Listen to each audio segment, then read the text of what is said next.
atelier, qui est donc consacré à des questions très pratiques, on va le voir, hein, et qui posent sans doute certaines interrogations, voire certaines inquiétudes parfois, par rapport à l'accompagnement de votre parcours de thèse. Donc avec moi sur cette scène, nous avons 3 personnes qui représentent 3 sites différents. Donc Élodie Chassagne qui a déjà été présentée pour le site du Mans, mais le site de Nantes, pardon, mais l'ensemble de l'école doctorale. Et puis on a Rachel Villard pour Brest, si je ne me trompe pas, et puis Valérie Marie Goyer pour le site de Rennes. Voilà, donc je pense qu'on aura des visions peut-être parfois un petit peu différentes, mais complémentaires sur les modalités d'accompagnement. Alors, on a prévu donc 3 thématiques qui vont être traitées dans cet atelier. Le CSI, donc toutes les questions qui se posent sur le CSI. Bon, je suppose que si vous êtes là, c'est que vous avez déjà un CSI constitué, ou en tout cas en cours de constitution, mais à voir. Ceci dit, il n'y a pas que la question de la constitution du CSI. Après, il y a toutes les questions qui se posent autour du rôle et des rôles que ce CSI va être amené à jouer pendant les différentes années de votre parcours de thèse. Donc là, on présentera les choses, et puis, bien sûr, c'est ouvert à toutes vos questions. Le deuxième thème, aussi important, qui a été évoqué ce matin, la question des formations. Ces 100 heures de formation. Donc comment construire son parcours de formation? Est-ce qu'il va être construit en relation directe avec la thématique de la thèse? Est-ce qu'au contraire, ça peut être une possibilité d'ouverture à d'autres disciplines et à d'autres regards? Il y a là des possibilités de critérier, de réfléchir à la manière dont se construit ce parcours. Faut-il y penser dès le début? Oui, sans doute, mais l'arrêter complètement, peut-être pas. Voir si on fait les formations plutôt en première, en seconde, voire en 3e année, pour ceux qui tiennent le timing des 3 ans, ou plus, si on est sur un timing plus long, notamment lorsqu'on est un doctorant non financé, et par exemple en emploi. Donc là aussi, beaucoup de questions qui peuvent se poser sur les formations, la validation, les formations hors catalogue, etc. L'idée de développer ce que Christophe a présenté, mais rapidement, brillamment quand même, mais rapidement ce matin. Et puis 3e thème aussi très important, la question de la mobilité, des mobilités qui vous sont ouvertes sur le plan financier par l'école doctorale, mais en plus, évidemment, on l'a signalé, de vos unités de recherche et parfois de vos établissements. Il peut y avoir des cofinancements tripartites, en tout cas au moins bipartites entre l'unité de recherche et l'école doctorale. Donc des questions de calendrier, de réponse aux appels d'offres. Là aussi, je pense qu'il y aura pas mal de questions que vous pouvez vous poser, surtout si vous n'avez pas encore bénéficié, notamment pour tous les nouveaux qui arrivent, de ces financements d'aide à la mobilité dans le cadre de la thèse. Voilà les 3 thématiques qui seront donc abordées au cours de cet atelier. Donc, première thématique, le CSI. Alors, je regarde les questions qui étaient proposées, c'est comment constituer son CSI, le déroulement des réunions, le rapport du CSI, son rôle dans la réinscription, et puis la fiche outil CSI qui a été élaborée par le D, et peut-être des exemples de dossiers CSI. Voilà. Donc, sur le CSI, on va peut-être faire un tour de table par rapport aux 3 sites et à nos 3 intervenantes. Laquelle d'entre vous veut commencer ?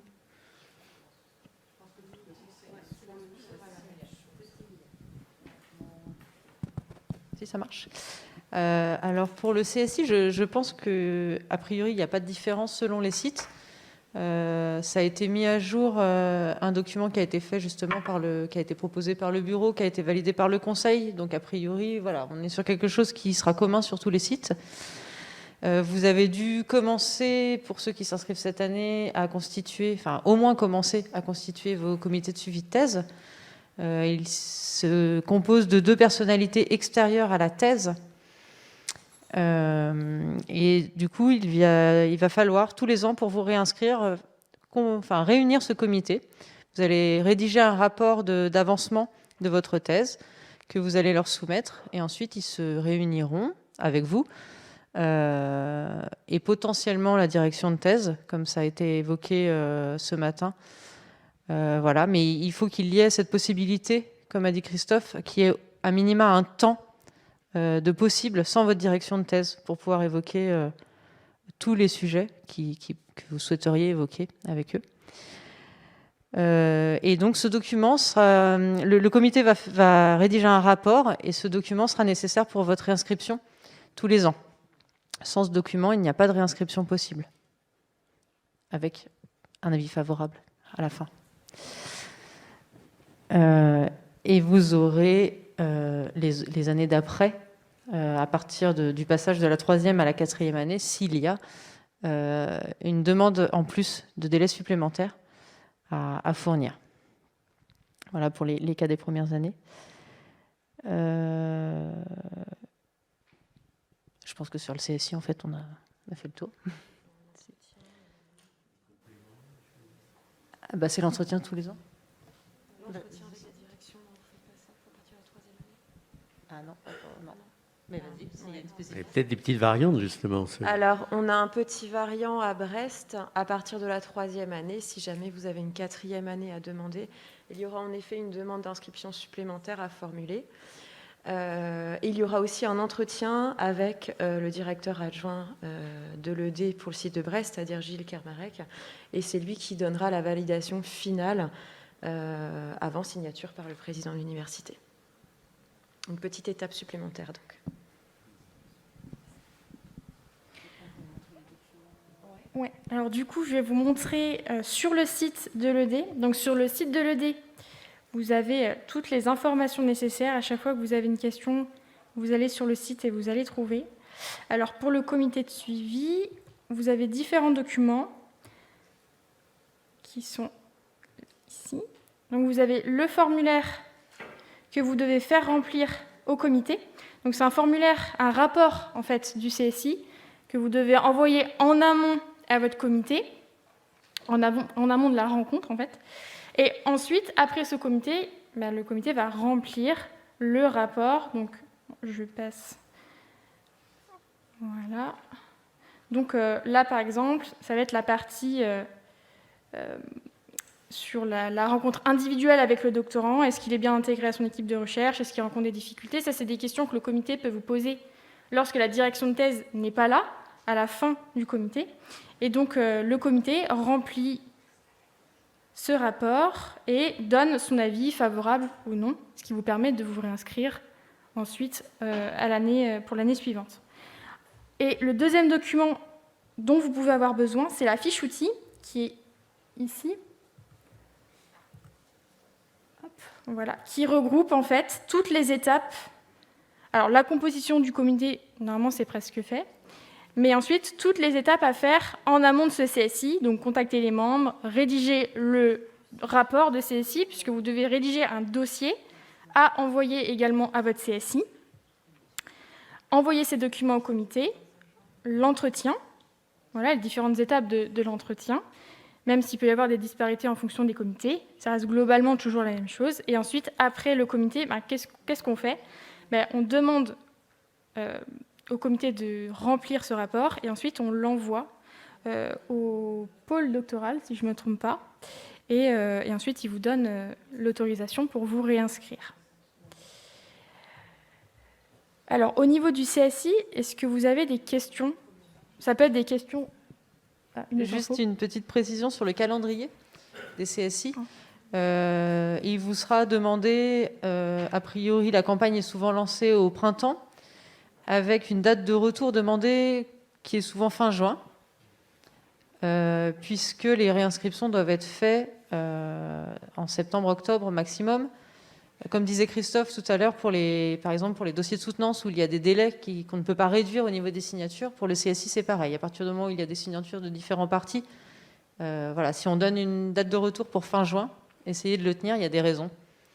Donc voilà, après souvent on a des mails, je ne peux pas me réinscrire, je ne suis pas réinscrit, ça engendre d'autres problèmes, par exemple les inscriptions en formation, des choses comme ça. Donc voilà, si on met ce délai-là, il y a des raisons, donc il faudra anticiper. Voilà, au moment où on lance la campagne, il faut bien penser à rédiger votre rapport d'avancement, à le faire parvenir aux membres du comité, etc. Voilà. Et donc là, par exemple, vous pouvez voir tout en bas du site que pour cette année, par exemple, c'était le 25 juin, la deadline pour renvoyer les rapports du comité. Donc il fallait déjà faire le comité avant le 25 juin. Donc vous voyez à peu près les dates auxquelles se situent les CSI. Est-ce que vous avez des questions à poser Oui. Oui, tout en donnant le temps au comité de réaliser son rapport, parce qu'on ne leur demande pas le rapport, la veille pour le rendre. Il y a les délais administratifs, mais il y a les délais aussi des enseignants chercheurs du comité. Je voulais apporter une précision. J'ai pas entendu ça. Je crois qu'il y a quand même une différence entre qui anime, enfin je veux dire le doctorant, la doctorante est impliqué dans réunir son CSI, etc., est un peu responsable de cette dynamique-là. Et ça, je trouve ça très bien. Du coup, peut négocier aussi avec sa direction de thèse la présence ou l'absence de cette dernière, enfin de la direction de thèse, selon peut-être les étapes aussi. Mais par contre, pour nommer le CSI, c'est bien le directeur ou la directrice de thèse qui prend en charge cette... ça peut être évidemment en négociation avec le doctorant, la doctorante, mais il ne faut pas penser, les doctorants, que c'est vous qui allez nommer ce comité. C'est un peu... On n'en a pas parlé, donc je me permets... je trouvais ça un peu intimidant de dire, parce que vous dites vous, oui, c'est bien les doctorants et doctorantes qui sont acteurs de cette dynamique. Mais au début, ne vous inquiétez pas, on est là, au directeur, aux directrices, pour nommer ce comité. Oui, tout à fait, pour compléter, les membres du CSI ils sont choisis dès l'inscription, donc on peut penser que ce sont les directeurs de thèse qui connaissent un petit peu mieux le champ scientifique et les personnes du champ, et c'est en général eux qui choisissent, peut-être en concertation avec le doctorant, mais qui vont choisir les personnes qui vont composer le comité. Je voulais rebondir là-dessus, justement, nous on en parle, je suis représentante des doctorants de mon labo, on en parle, on sait que c'est une problématique, puisque le CSI est censé être notre premier interlocuteur en cas de problème avec la direction de thèse, et bien le fait que les membres du CSI soient souvent des collègues, voire des amis de notre directeur ou directrice de thèse, est une problématique, puisqu'on ne va pas aller vers notre CSI, puisque ce n'est pas des gens avec lesquels on va se sentir en confiance. Mais en même temps, on n'a pas trop trouvé de solution, puisqu'effectivement, le CSI doit être choisi au moment de l'inscription en thèse, où on n'a pas encore eu l'occasion de faire connaissance avec les membres de notre labo, des collègues qui pourraient devenir des collègues en qui on a confiance. On ne connaît pas trop les chercheurs qui sont sur le thème sur lequel on a travaillé, d'autres labos. Donc c'est vrai que nous, alors du coup, j'ai pas de solution, mais c'est une problématique où on s'est dit, c'est embêtant quand même que nos membres du CSI soient choisis par le directeur et directrice. Alors, c'est là aussi où il n'est pas interdit du tout, il est même conseillé, s'il y a cette problématique d'être trop proche, enfin que les membres du CSI soient trop proches de la direction de thèse, s'il y a un problème avec la direction de thèse, d'aller vers votre laboratoire ou vers l'école doctorale. Le CSI est un moyen de faire remonter des problématiques, mais ce n'est pas le seul. On n'a pas besoin du CSI pour relever des problèmes non plus.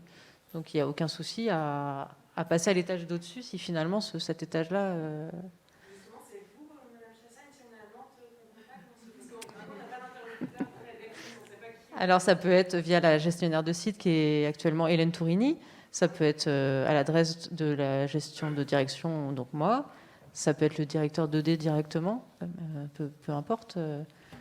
Voilà, de toute façon, on est en lien avec lui. Hein, donc, voilà, vous n'êtes pas obligé effectivement, s'ils sont trop proches et que vous ne pouvez pas... On n'a pas de problématique comme ça directement, mais on s'est dit, si jamais ça arrivait... Eh ben, il faut passer à l'étage du dessus.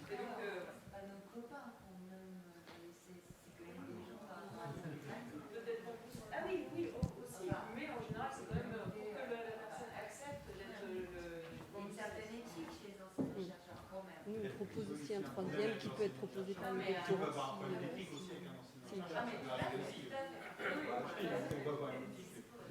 Je me permets juste d'intervenir, c'est que nous à Rennes, on a déjà eu ce genre de problème et on peut conseiller aux doctorants de proposer une troisième personne. Ce sera 3 maximum en CSI et qui serait proposé par le doctorant. Donc ça peut être un prof de master que vous connaissez, enfin quelqu'un dans le laboratoire ou dans une entreprise, si vous travaillez dans l'entreprise, qui peut faire partie du CSI.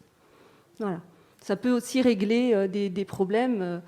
Et puis, comme disait Élodie, notre porte est toujours ouverte de toute façon. On a l'habitude de recevoir les doctorants, même pour évoquer les problèmes, les soucis que vous pouvez avoir. que ce soit dans tout ce que vous pouvez rencontrer au cours de votre thèse.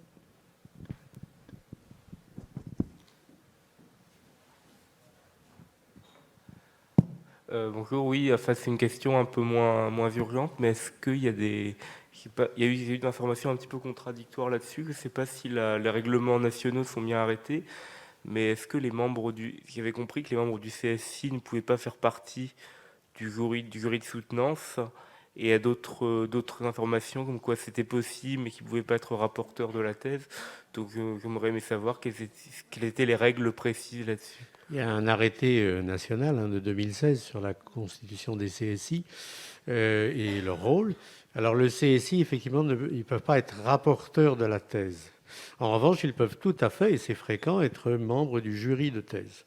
L'une ou l'autre des personnes, ou les deux, il n'y a pas d'interdiction par rapport à ça. Mais c'est pour les pré-rapports que ça joue. Est-ce qu'il y a une autre question par rapport au CSI ?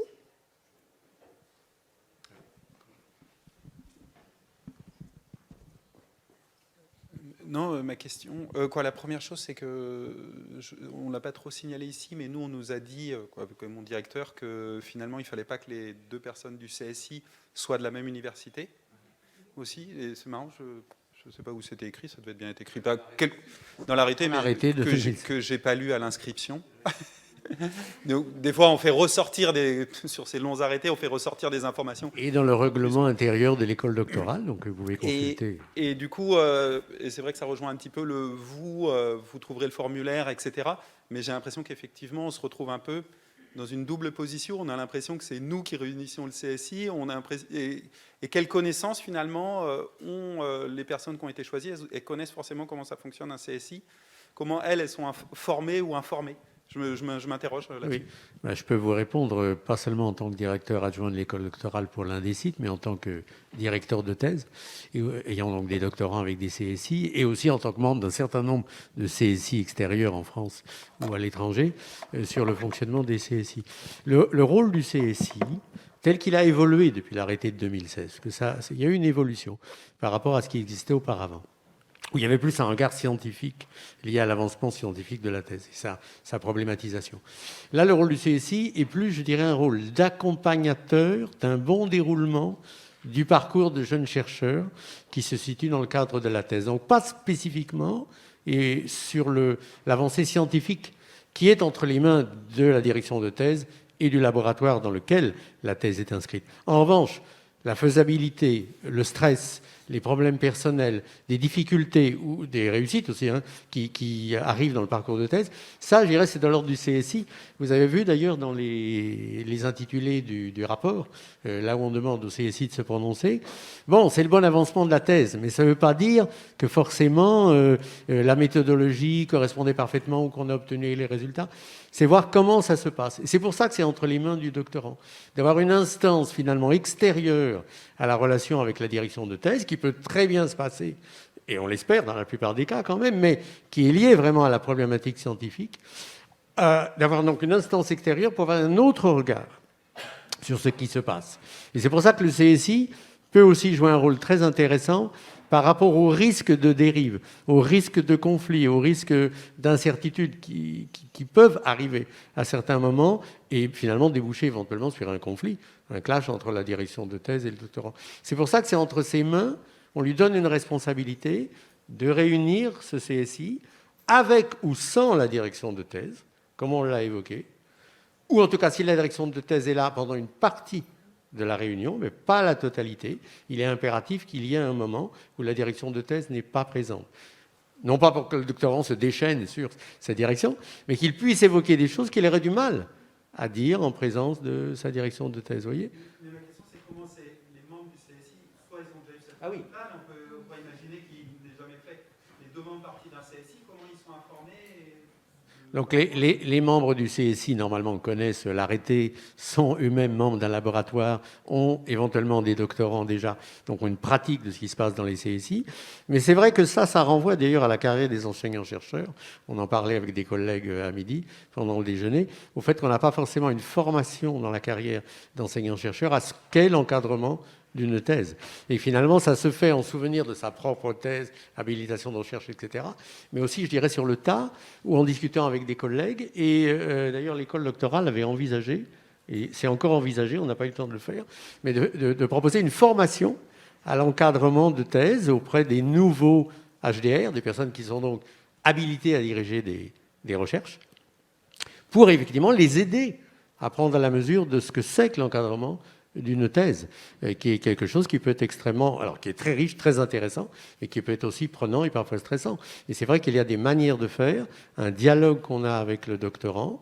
On fait aussi la plupart du temps des co-encadrements, ce qui permet aussi de sortir d'une relation binôme, si être 3 ou 4 éventuellement, ça permet des fois de décrisper un petit peu les choses, et inscrite au sein du laboratoire en équipe.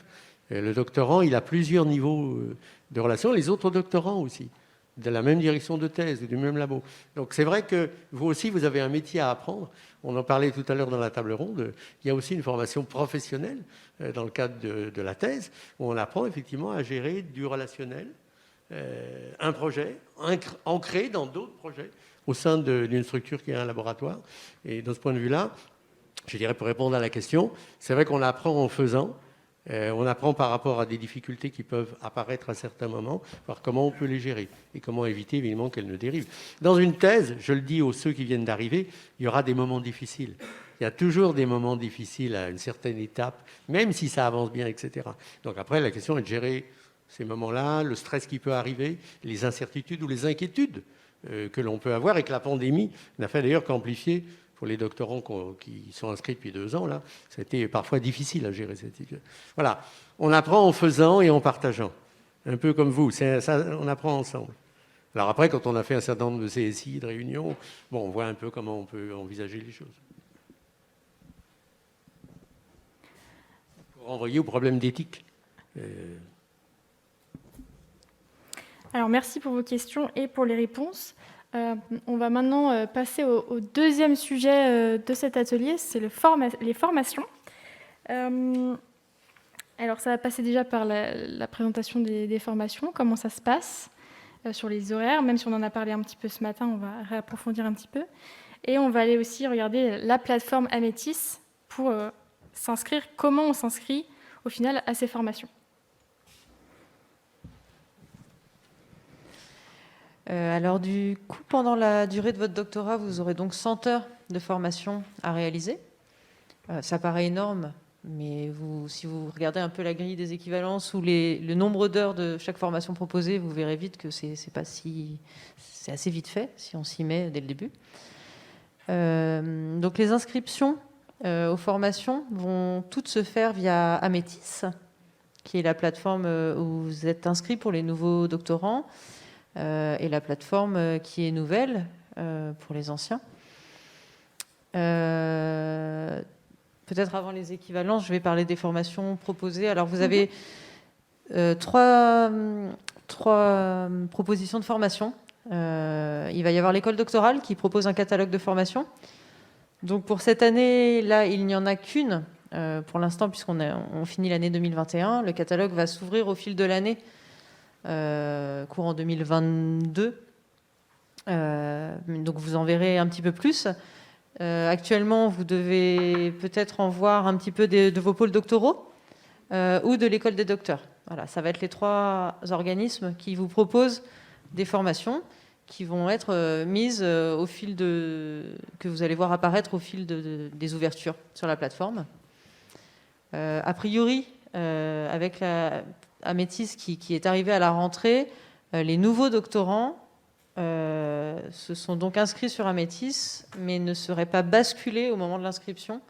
C'est-à-dire que vous n'êtes pas complètement enregistré sur la plateforme et vous n'avez a priori pas accès au catalogue de formation.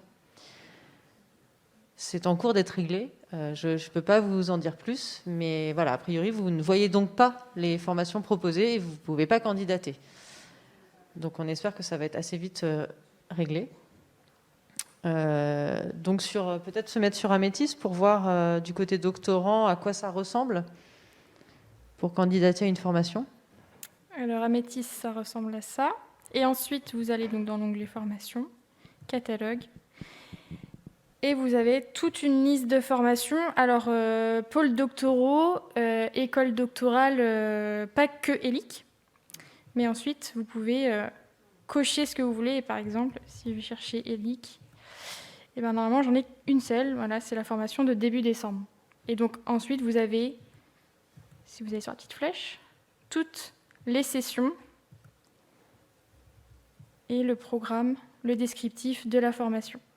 Le nombre de places, comment je peux candidater, etc. Donc voilà, tout se fait en fait sur cette page, sur les formations. Vous avez la liste, le catalogue de tout ce qui est proposé, par plusieurs écoles doctorales et par les pôles. Et ensuite, il faut aller regarder régulièrement, parce qu'en général, les places sur certaines formations sont chères. Donc il faut vraiment aller regarder régulièrement sur Amétis pour aller candidater aux formations. Et comme vient de le dire Émilie, vous candidatez à une formation. Ça ne vaut pas inscription. C'est-à-dire que, alors si je vais prendre l'exemple de l'école doctorale, on a les candidatures et puis suivant des critères, alors parfois ça va être des jauges assez petites, voilà, on basculera les candidatures en inscrits ou en non inscrits. Donc attention, c'est pas parce que vous candidatez que vous êtes inscrit.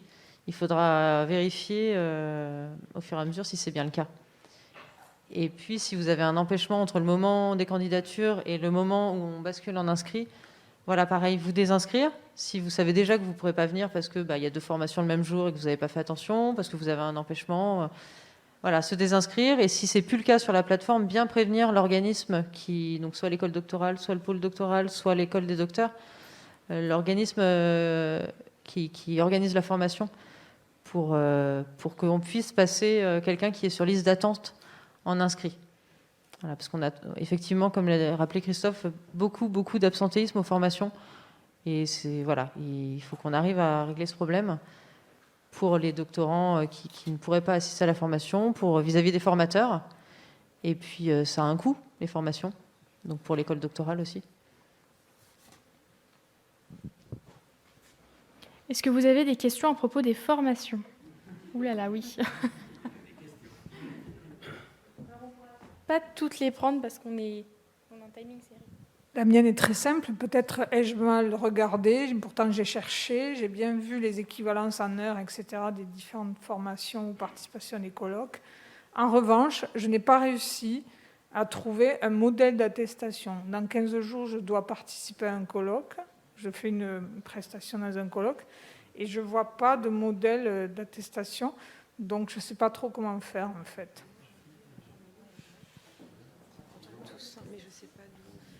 Alors, je ne sais pas dans quelle université vous êtes à Rennes. À Brest, on propose un modèle d'attestation, mais on pourra le partager, tout simplement.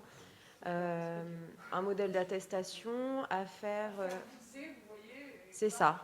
Soit à faire viser par l'organisateur de l'événement dans lequel vous allez vous présenter, ou alors à faire signer par votre directeur de thèse, directeur, directrice, qui pourra attester de votre démarche. Et ensuite, vous pourrez la télécharger. Donc, on va passer à la suite, du coup, sur les équivalences. Ça va pas là, il ne peut pas attester de vérité, donc il vaut mieux que ce soit visé par l'organisateur. Oui. Normalement, oui. Ouais, souvent.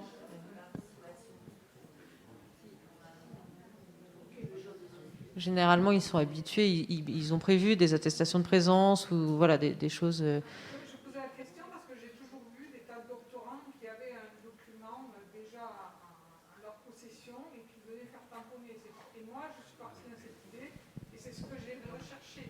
Et bien évidemment, je peux demander un document attestant de ma participation. Normalement, ils fournissent quelque chose. Ils vous envoient un mail pour confirmer votre inscription. Donc, non. Il faut le faire quand même tamponner. Est-ce que c'est en visio ou est-ce que c'est en présentiel ? Si c'est en présentiel, rien qu'à l'accueil du colloque ou du séminaire, normalement, ils peuvent attester.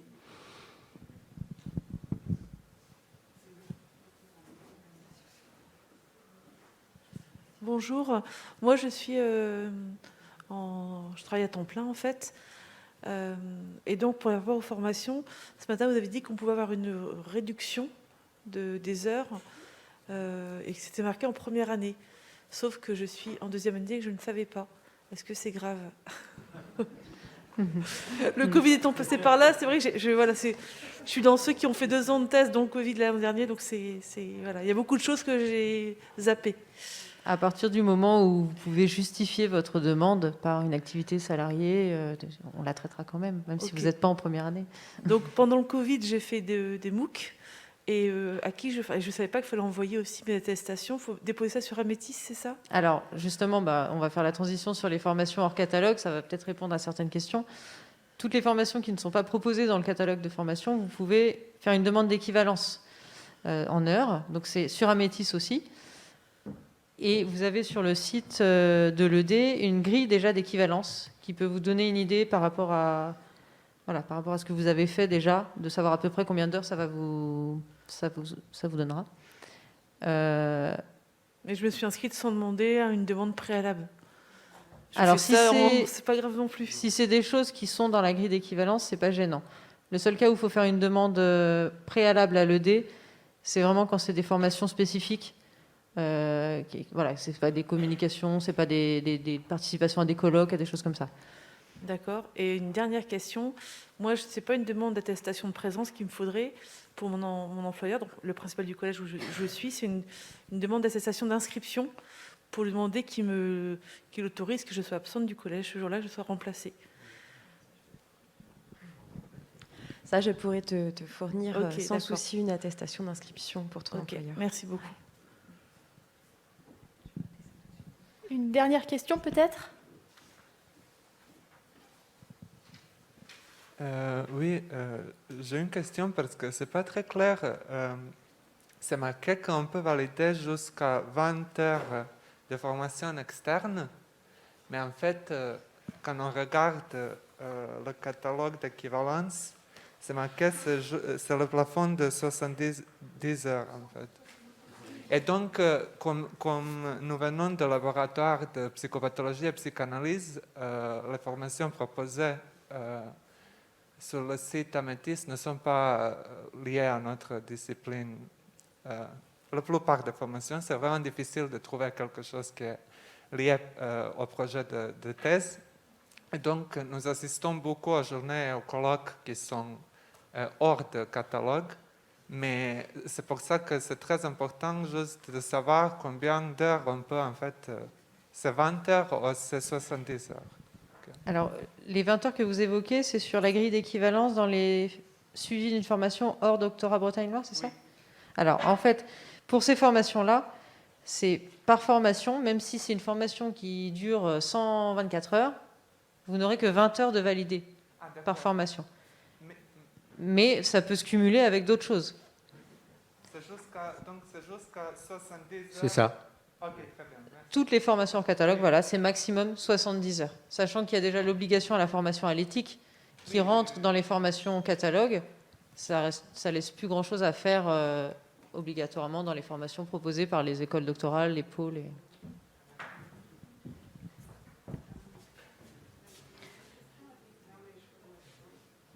Une dernière petite. Justement, là, sur les formations à l'éthique, l'année dernière, on avait beaucoup de mal, elles étaient prises d'assaut, et on nous avait parlé de la possibilité peut-être d'en faire des MOOC, certains MOOC de formation à l'éthique. Voilà, c'est juste pour... Oui, alors pareil, sur le site de l'ED, vous avez une partie, dans l'onglet formation, vous avez un endroit où il y a pas mal d'exemples de MOOC proposés. Alors, voilà, s'il y en a d'autres...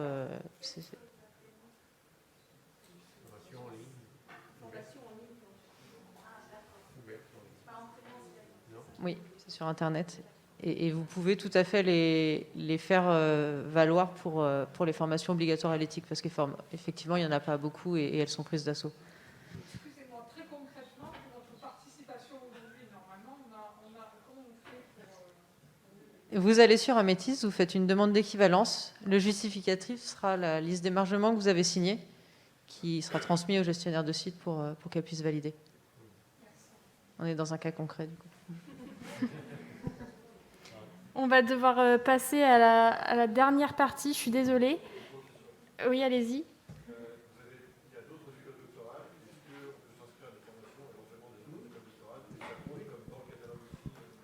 Alors, sur Amétis, effectivement, contrairement à l'UNAM avant, pour ceux qui étaient en Pays de la Loire et qui étaient déjà inscrits, sur Amétis, de toute façon, quand on crée une formation, elle est d'office proposée à toutes les écoles doctorales. Vous pouvez candidater dessus. Après, tout dépend des ED.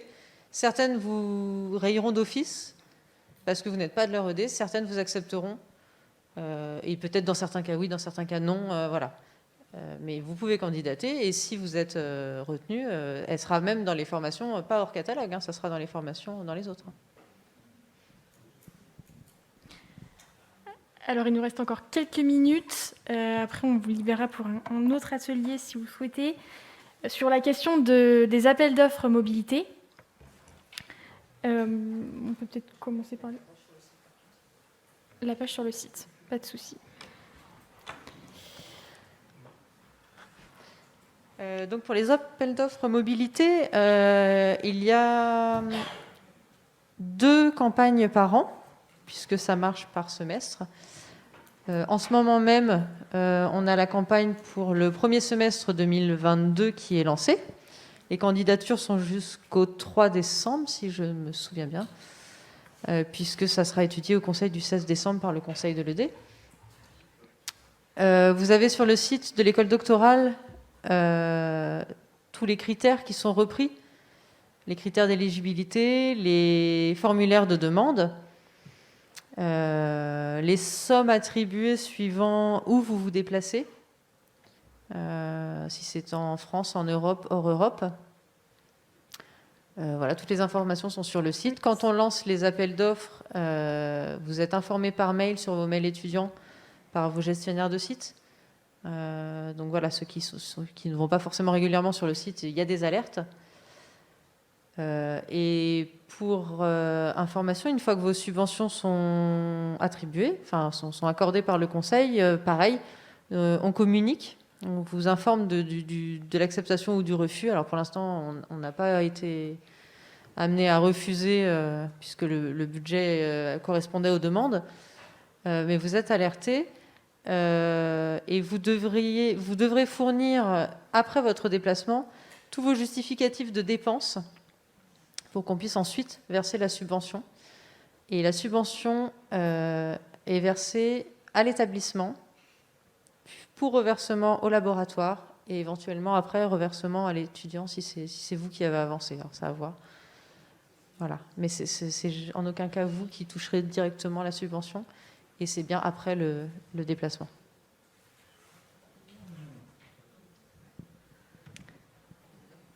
Donc sur le site, vous avez le formulaire à remplir pour faire une demande de mobilité.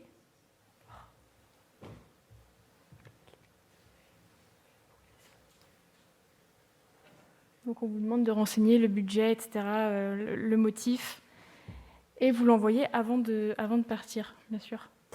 Est-ce qu'il y a des questions par rapport à l'appel d'offres mobilité ? Juste un élément, comme pour toutes les autres démarches administratives, anticipées. Il y a des signatures, la demande doit d'abord passer par votre, alors a priori avec votre direction de thèse, passer par le laboratoire, puisqu'on demande un financement du laboratoire en partie. Donc pensez à anticiper tous ces délais d'avis et de signature.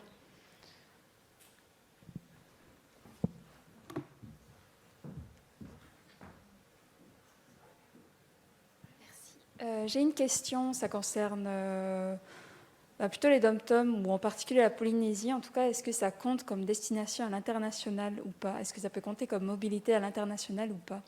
Alors oui, du coup c'est considéré, ce n'est pas considéré comme la France, oui. Okay. Puisque les frais de déplacement ne sont pas les mêmes, voilà.